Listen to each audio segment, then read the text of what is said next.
if newspapers were all owned by environmentalists, we wouldn't be surprised if they had a kind of pro-environmental approach, right? That would be surprised if they had anything else. If they were all owned by feminists, we would expect them to have a kind of pro-feminist approach, right? And yet, you know, the truth is they're all owned by corporations, and we don't think that that sort of is a group that has a kind of special interest. And my point is to argue that it is in fact a special interest, and that this is a real problem for journalism because our newspapers are exclusively owned, our mainstream newspapers are exclusively owned by big corporations.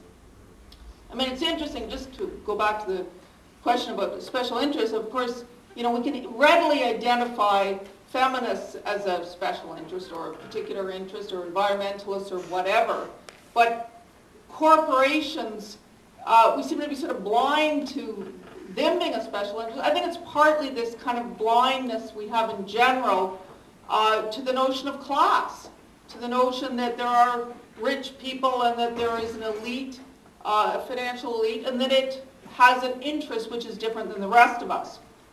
So I guess what I want to point out, and you know, I think it's probably obvious, is that there's there's something of a gap between the agenda or the aspirations of the corporate elite and the agenda or aspirations of most Canadians.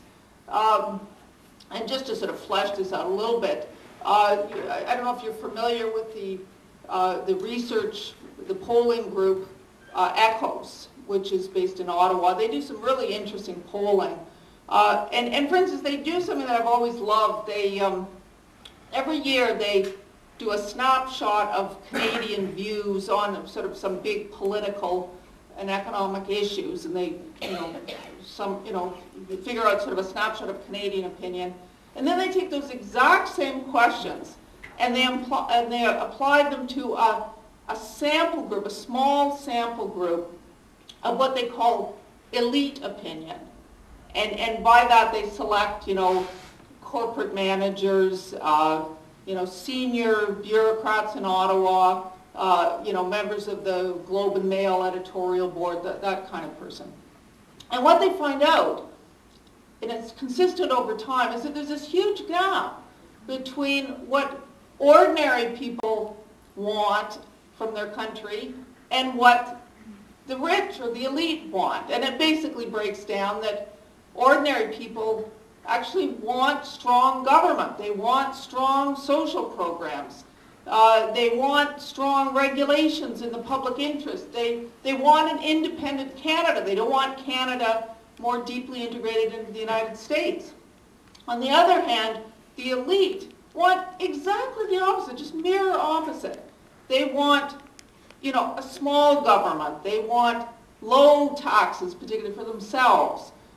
They want financial and other deregulation, and they want deeper integration Canada to the U.S. So you have these kind of diametrically opposed positions.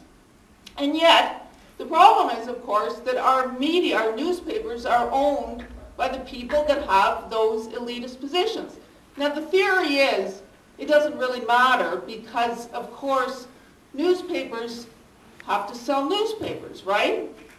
And the argument is that, in fact, newspapers are really, you hear this, sometimes you hear people say, well, they just want to, newspaper owners just want to sell newspapers. They just want to make profits. I would describe that as kind of a basic fallacy. And it's not that they don't want to sell newspapers. Of course they do. Of course they want to make money.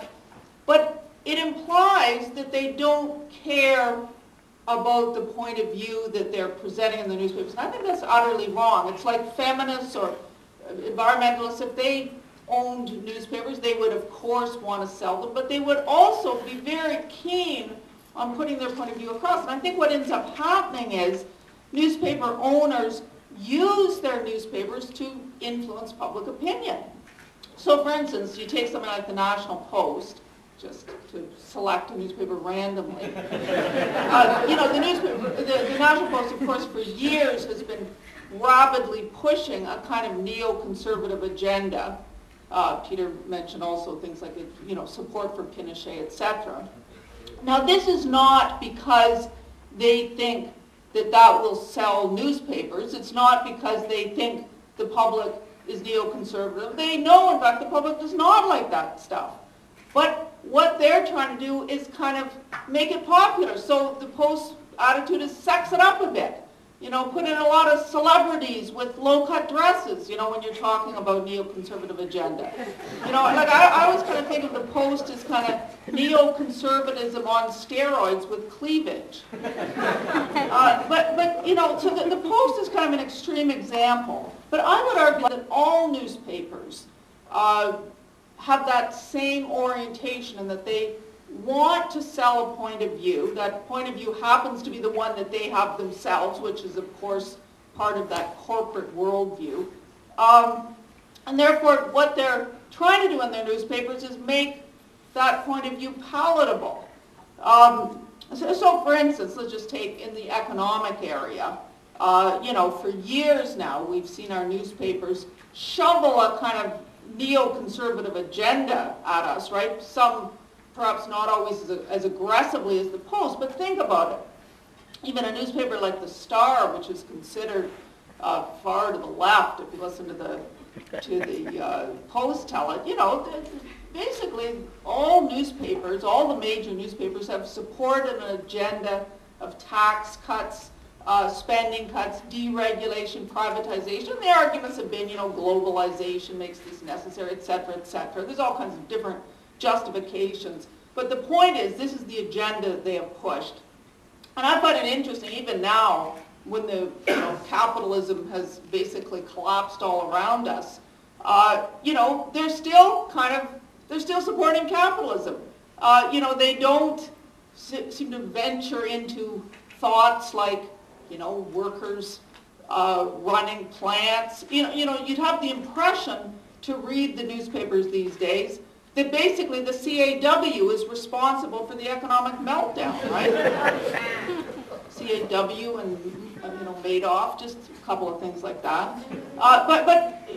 So my point is just that there is definitely an economic point of view that they very much put across, and even in the crisis today, when you would think there would be an opening to new ideas, there's very little actually in the way of new ideas.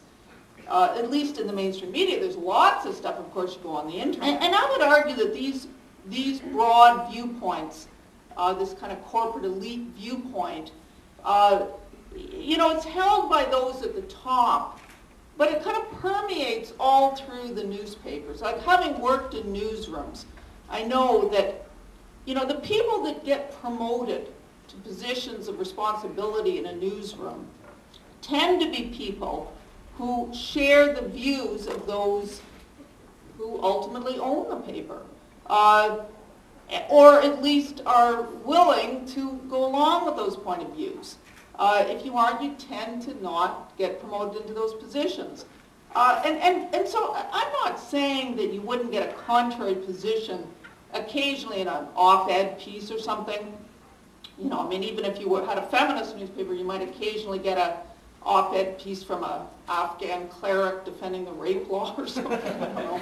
But you won't basically, the point of view will be clear from the paper, and it will be reflected not just in the editorials, but in the overall presentation of the news. Like, let me just give you a couple of examples what I mean by this.